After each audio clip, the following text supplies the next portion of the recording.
Bonjour. J'entends dire je cherche l'argent. Oh, je n'ai pas l'argent, je cherche. L'argent est perdu. Tu as perdu l'argent quelque part. Je ne pense pas. Donc, assieds-toi et écoute ce que je vais te dire. Si tu es un travailleur, si tu travailles, n'est-ce pas, et que tu as déjà un salaire, ce salaire, oui, c'est pour subvenir à tes besoins, c'est pour résoudre tes problèmes. Mais non, c'est faux. Tu ne peux pas prendre tout l'argent que tu gagnes pour résoudre les problèmes. Et sache que les problèmes, hein, ça s'accumule tous les jours. C'est tous les jours qu'on rencontre des problèmes. Tant que tu vis et que tu travailles, plus tu gagnes, plus tu as les problèmes. Mais le conseil que moi je te mets ici, n'est-ce pas, je te mets à défi. À chaque paye, prends minimum, n'est-ce pas, 10% de ton salaire, de ta paye. Tu mets de côté. Tu dis, ça c'est pour moi. C'est pas pour le manger tout de suite, hein. Tu le mets de côté comme une épargne, n'est-ce pas? Tu dis que c'est pour moi, c'est la sueur de mon front. Je prends au moins ça pour moi. Tu le fais 1, 2, 3 ans. En un an d'abord, tu vas voir.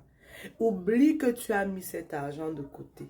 Ne compte pas sur cet argent.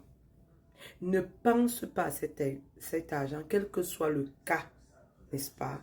Sauf si c'est un cas extrême. Je dis bien extrême, que tu peux remédier à ta décision.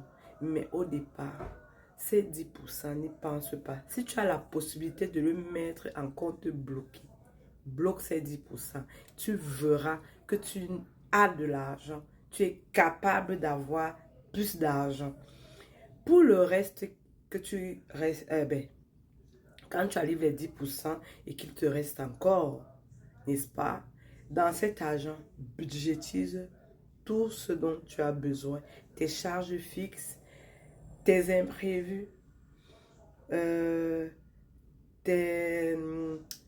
quand je dis ça, si il y a le loyer, l'épicerie, les factures et tout. Et en plus de ça, il y a encore un argent que tu dois mettre de côté. Donc, abonne-toi si tu veux connaître la suite et ce que tu dois encore prévoir de côté. Et n'oublie pas de liker.